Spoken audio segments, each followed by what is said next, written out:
Hmm.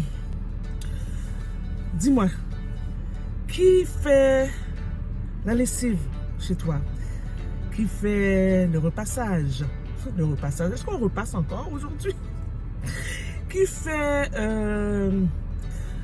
laver le plancher, l'aspirateur, les chambres, la vaisselle, le nettoyage complet de la maison du lundi au dimanche, chaque semaine, chaque mois? Qui fait? Si tu fais 2/3 des tâches ménagères, qui fait le 1/3?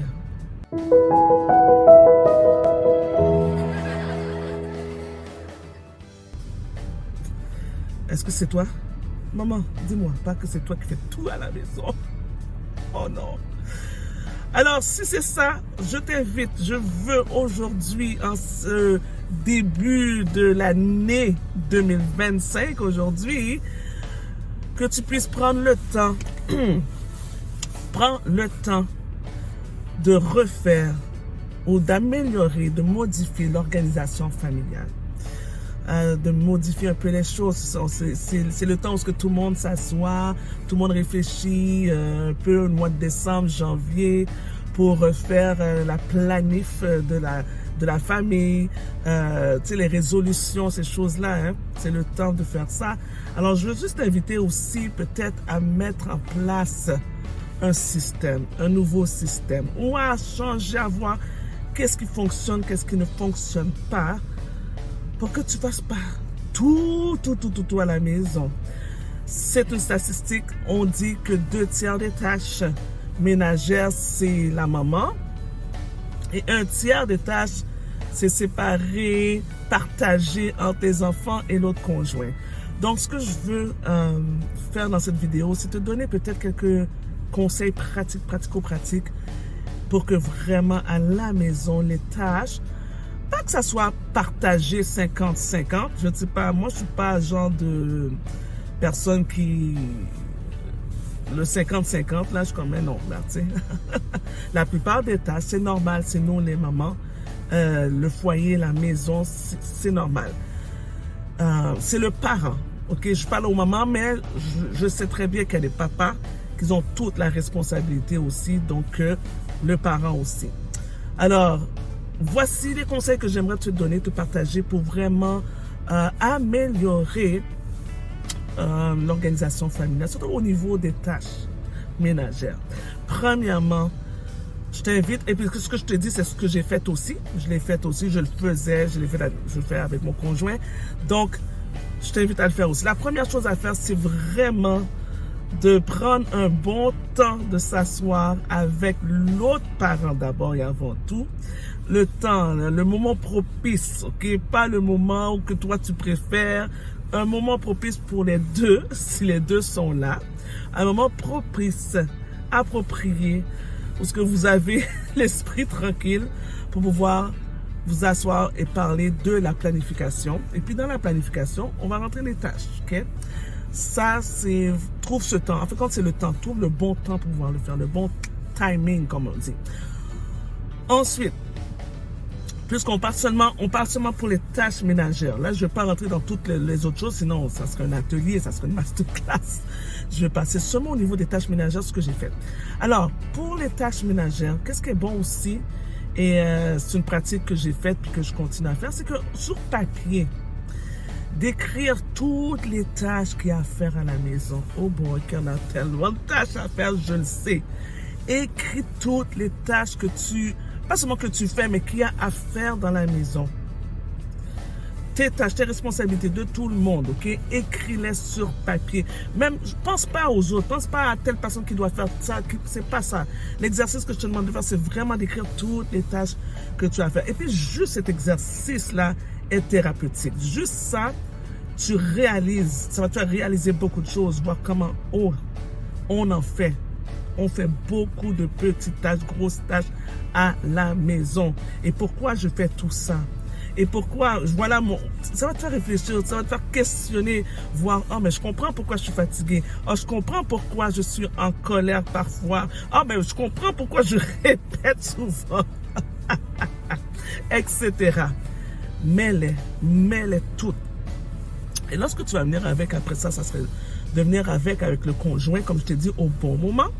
On en a parlé, tu avertis la personne d'abord, ok? Viens pas juste comme ça, on va... Non, ok? Un bon temps propice. Et cœur disposé aussi. Tu sais, le mental est disposé, le cœur est disposé pour parler avec l'autre conjoint, pour lui montrer vraiment toutes les tâches qu'il y a à faire à la maison. Puis maintenant, de faire aussi l'exercice aussi. Je te dis ça parce que c'est ce qu'on a fait nous deux ensemble. On fait l'exercice ensemble. Et là, on réalise qu'il y a beaucoup de choses à faire. Et à partir de là, parler, la communication, c'est clé. La communication, c'est clé. Qu'est-ce que toi, tu veux faire? Qu'est-ce que toi, tu peux faire? Il y a des choses que tu préfères faire. Tu ne veux pas le donner à l'autre personne parce que tu les fais mieux. Donc, je te demande vraiment, c'est cette conversation-là d'avoir avec l'autre conjoint. Et c'est de là, après ça, on voit qui fait qui va faire quoi, qui fait quoi dans la maison. Et comme j'ai dit, c'est ça, la plupart des choses dans la maison, c'est maman. Et ça va. Moi, je me sens épanouie dans les tâches ménagères chez moi. C'est moi qui... Je pense que toi aussi, tu as compris, ok? Là-dedans, c'est de montrer à tout le monde aussi qu'il y a la place pour tout le monde. Parce que la maison est à tout le monde, c'est pour tout le monde aussi. Et que tout le monde a quand même sa tâche et responsabilité à faire aussi dans la maison pour que la maison soit harmonieuse. Alors, voici ce que maman fait, voici ce que papa fait et voici ce que l'enfant ou les enfants font selon leur âge, leur maturité, leur capacité en fait compte. Donc, et c'est là que tu vois que, oh, wow, il y a des choses que tu peux faire, l'autre peut faire, l'autre personne peut faire aussi. Et leur donner le choix aussi, surtout les enfants, le choix. Il y a des choses que, oui, je sais, c'est obligatoire, il faut le faire, ok? Puis il y a d'autres choses, tu leur donnes le choix de faire et regarde aussi dans la saison ce que tu es. Dans la saison où ce que tu es, peut-être dans la saison où ce que tu es, dans l'environnement où ce que tu es, tu préfères prendre telle tâche ou le donner à telle personne aussi. Alors, c'est un moyen, un temps aussi de pouvoir se connaître encore plus, s'apprécier, la relation, c'est à propos de relation, en fait, c'est drôle, hein? C'est vraiment ça. C'est pour améliorer nos relations, en fait. Alors, ce que je veux vraiment t'encourager à faire, c'est tout ce que je t'ai demandé de faire. Pourquoi? Pour que vraiment, tu puisses voir que, ok, maman, en fait, compte 2/3 des tâches, c'est toi qui les fais, mais il y a 1/3 des tâches que c'est les autres. Peut-être un peu plus, je dis 1/3, mais ça peut être un peu plus. Et tu vois que là-dedans, tu peux te prioriser. Tu peux avoir du temps pour toi. Tout le monde peut avoir du temps pour soi aussi. Et ça permet aussi aux autres de voir ce que toi, tu vois aussi là-dedans.